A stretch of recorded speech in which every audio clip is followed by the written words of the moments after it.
সীমান্ত বাঁচাতে চাইলে ঘাস খেয়ে হলেও অস্ত্র বানাও বাংলাদেশ।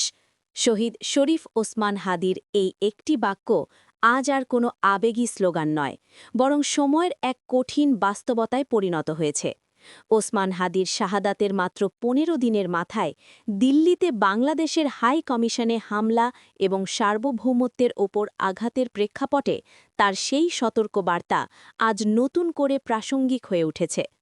শহীদ শরীফ ওসমান হাদির শাহাদাতের পর মাত্র ২ সপ্তাহ পার হয়েছে, কিন্তু এরই মধ্যে দক্ষিণ এশিয়ার রাজনীতিতে এক নজিরবিহীন উত্তাপ লক্ষ্য করা যাচ্ছে। ভারতের রাজধানী দিল্লিতে বাংলাদেশ হাই কমিশনে প্রকাশ্যে দিবালোকে হামলা চালানো হয়েছে।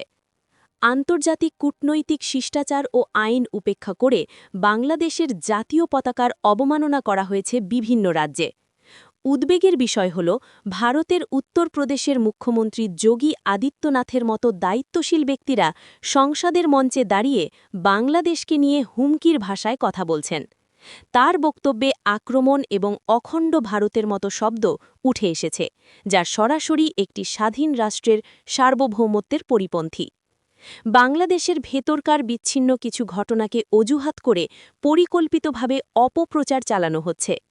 ভারতীয় কিছু জাতীয় গণমাধ্যম যাচাই ছাড়াই স্বল্পানঙ্ঘ নির্যাতনের মিথ্যা বয়ান প্রচার করে জনমনে ঘৃণা ও উস্কানি ছড়াচ্ছে। এই প্রেক্ষাপটে শহীদ ওসমান হাদির সেই ডাক, অস্ত্র বানাও, ইতিহাসের নির্মম শিক্ষা হল, স্বাধীনতা শুধু অর্জন করলেই হয় না, তা রক্ষার জন্য সব সময় প্রস্তুত থাকতে হয়। শহীদ শরীফ ওসমান হাদির আত্মত্যাগ আমাদের সেই আত্মমর্যাদা ও সার্বভৌমত্ব রক্ষার কথাই মনে করিয়ে দেয়। ভিডিওটা শেষ পর্যন্ত দেখার জন্য ধন্যবাদ। আমরা যেহেতু নতুন, তাই আপনাদের সাপোর্ট দরকার। আমাদের সাপোর্ট করতে আমাদের ছোট্ট এই চ্যানেলটা সাবস্ক্রাইব করুন। আমরা বলবো আপনার কথা আপনার মতো করেই। আসসালামু আলাইকুম।